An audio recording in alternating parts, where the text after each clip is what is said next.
নমস্কার, অমিত মুখার্জি বলছি। আজকে যে কথা বলবো সেটা হচ্ছে, অনেকেরই একটা ধারণা আছে যে বেড়াল কুকুর খাওয়ালে হয়তো পুণ্যি হয়, পুণ্য হয়। তো বেড়াল কুকুর খাওয়ালে পুণ্য হয় কিনা আমি জানি না, তবে সমাজ মাধ্যমে যে কথাগুলো ভেসে বেড়াচ্ছে সেটা হচ্ছে যে কিছু কিছু জীবজন্তুকে খাওয়ালে এই কাজগুলো হয়। যেমন কচ্ছপ, এদের খাওয়ালে ধনসম্পদ বৃদ্ধি হয়।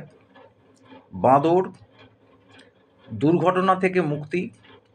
গরু, মানসিক শান্তি। কাক, পিতৃদোষ মুক্তি। হাতি, ঐশ্বর্য প্রাপ্তি। কুকুর, শত্রু নাশ। এটা সমাজ মাধ্যমে পাবেন। এটার জন্য আমি ভিডিও করিনি, কারণ এগুলো তো আপনি পাচ্ছেনই।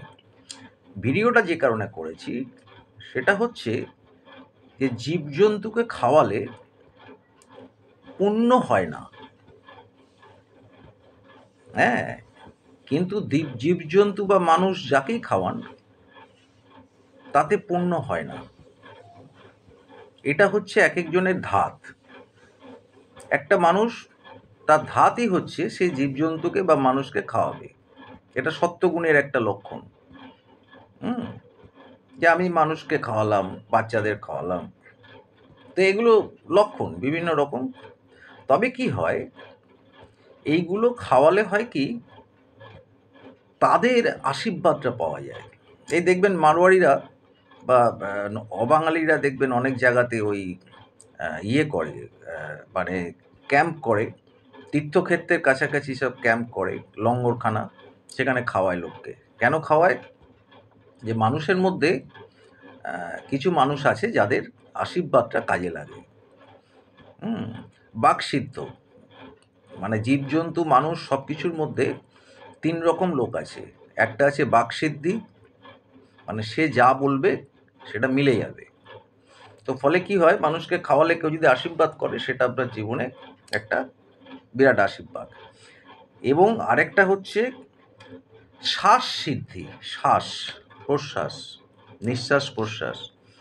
এই যে শ্বাস, এই জীবজন্তুদের কি হয়, আপনি যদি উত্তক্ত করেন তাদের শ্বাসটা লাগে। খাওয়ালে আশীর্বাদ হয়তো তারা করে না, কিন্তু তাদের উত্তক্ত করলে তাদের শ্বাসটা লাগে। জীবজন্তুদের মধ্যে কে নেগেটিভ কে পজিটিভ আপনারা তো জানেন না। এই জন্যই বামা খ্যাপার কুকুর, লালু বা কালু, এরা পজিটিভ ছিল। তো এরকম ব্যাপার হচ্ছে। তাই শ্রীরামকৃষ্ণ পশু পক্ষীকে খাওয়াতেন। তাই এরা যোগী বা সাধকরা চিনতে পারে যে কাকে খাওয়ানো যায়। আপনি তো পারেন না, ফলে সবাইকে খাওয়াতে পারেন। তার মধ্যে কিছু আছে জন্তু জানোয়ার যাদের আশীর্বাদ আপনি পাবেন, কিন্তু তারা সেটা মানসিকভাবে করে।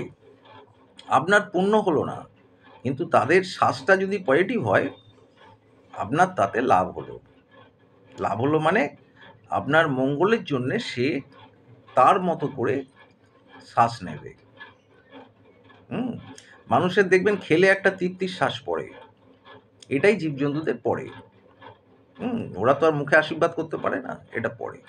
তো তার মধ্যে যদি শ্বাসসিদ্ধ কেউ থাকে, সেটা আপনার লেগে গেল।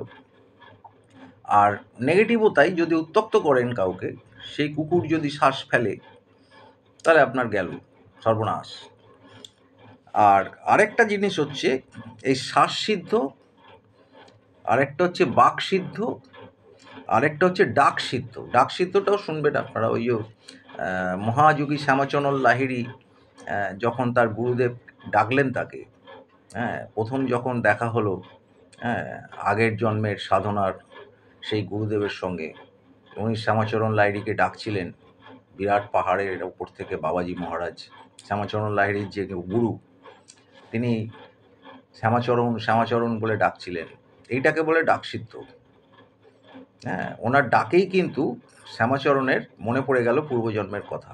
উনি কোথায় শেষ করেছিলেন, এই জন্মে শ্যামাচরণ লাহিড়ীর জন্মে উনি সেখান থেকে আবার শুরু করলে শেষটাকে টেনে দিলেন, টেনে মহাযোগী হয়ে গেলেন। তো এই যে ডাক সিদ্ধ, এটা ব্যাপার। তো এইগুলো কি হয়, আপনার কাজে লাগবে। কাজে লাগবে বলতে আপনার পাথেয়, এইটাই পাথেয়। পুণ্য পাপ কিছু নেই, হ্যাঁ? এই যে চোরে চুরি করে, এবার আপনি বলবেন এটা পাপ। তো চোরে চুরি করে তার পানিশমেন্ট পায়। কিন্তু পুলিশ আবার নিজের জীবন করে সেই চোরটাকে ধরছে। কিন্তু পুলিশ তো পানিশমেন্টেরও জায়গায় প্রশংসা মানে পাচ্ছে না, ও মানে কি বলবো, উপহার পাচ্ছে না। এই যে আপনার এই মানে এই আপনার নেটের সমস্যার এতে বা আপনার সমাজ মাধ্যমে অনেকের টাকা চোট হয়ে যায়, ৫ লাখ ১০ লাখ প্রতারিত হয়ে যাচ্ছে সব। সেই টাকাগুলো যখন সাইবার ক্রাইম শাখা উদ্ধার করে দিচ্ছে, সেখান থেকে আপনি ১ লাখ তো দিচ্ছেন না পুলিশকে। ঘুষ না। আপনি তো উপহারও দিচ্ছেন না যে হ্যাঁ, পুলিশ আমার সাইবার ক্রাইম আমার ১০ লাখ টাকা উদ্ধার করে দিল, আমি ১ লাখ টাকা দিলাম, তোমরা খাওয়া-দাওয়া করো। এরকম তো দিচ্ছেন না। তো ব্যাপারটা এইটা। তো ফলে কি হয়, ভালো কাজের পুরস্কার পাওয়া যায় না। কিন্তু ভালো কাজের একটা মননে আশীর্বাদ পাওয়া যায়, যেটা আপনি নীরবে করেন। এইটা ব্যাপার। হ্যাঁ? আর আমরা কি করি? আমরা পাপ পুণ্যটা নিয়ে আসি। আমরা গত জন্মের যে পাপ পুণ্য নিয়ে এসেছি সেটাকে বলে প্রারব্ধ। পয় র ফলা আকার র বয় ধয়। প্রারব্ধ। আর এই জন্মের যে পাপ পুণ্য যেটা নিয়ে আমরা পরের জন্মে যাব, সেটা হচ্ছে আরব্ধ। আরোপ করলাম লাইফে। এই হলো ব্যাপার।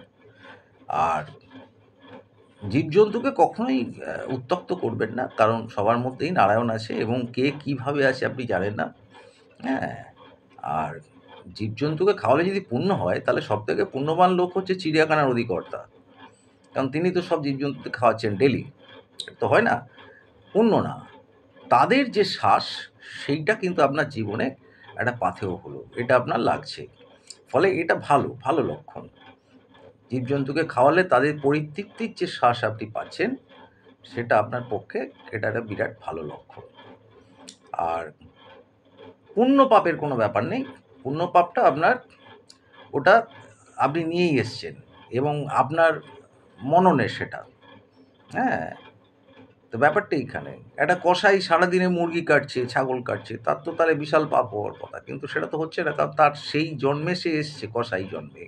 কসাই জন্মটা তাকে দেয়া হয়েছে, তাকে ব্রাহ্মণ দেওয়া হয়নি। তো এবার ব্যাপারটা এইটা। মানে এটা একটা ধাত মানুষের। হুম? এবার এই ধাতটা যদি ভালো দিকে থাকে, খুব ভালো। আপনি খাওয়াচ্ছেন মানে এটা খারাপ না, এটা খুব ভালো, খুব ভালো। কিন্তু এবার কি হয়, এইটা আপনি দেখে বুঝে আপনাকে করতে হবে, খাওয়ানোটা। যেমন শ্রীরামকৃষ্ণদেব, উনি যখন দক্ষিণেশ্বরে ছিলেন, তখন তার যেসব মানে এরা আসতেন, সেবকেরা আসতেন বা গুরু ইয়েরা আসতেন, মানে বিবেকানন্দ, অবেদানন্দ, রাখাল, এরা সব আসতেন। তখন তারা সন্ন্যাসী হননি। তো অনেকেই মিষ্টি আনতেন ঠাকুরের জন্যে, ঠাকুর রামকৃষ্ণের জন্যে। তো ভালো, ভালো মিষ্টিগুলো উনি বিবেকানন্দকে খাওয়াতেন। তো এবার ব্যাপার হচ্ছে, অন্যান্যরা বলতো যে, "আপনি ভালো মিষ্টিগুলো বিবেকানন্দকে দিচ্ছেন, হ্যাঁ, নরেনকে আমাদের দিচ্ছেন না।" তো বলছে, "এই মিষ্টিগুলো তোরা হজম করতে পারবি না। নরেন পারবে হজম করতে, কারণ এগুলো বিষ। এই বিষটা একমাত্র নরেনই পারবে হজম করতে, সেই জন্যই ওকে দিচ্ছি। আর এই বিষটা তোরা পারবি না হজম করতে। কারণ গৃহস্থের আনা মিষ্টি তো, কামনা বাসনার মিষ্টি, সেগুলো সাধকের জীবনে ক্ষতি করবে।" ব্যাপারটা বুঝেছেন? তো ফলে কি হয়, যে কোনো খাদ্য গ্রহণে আপনার চিন্তা করা উচিত যে আমি গ্রহণ করব কিনা।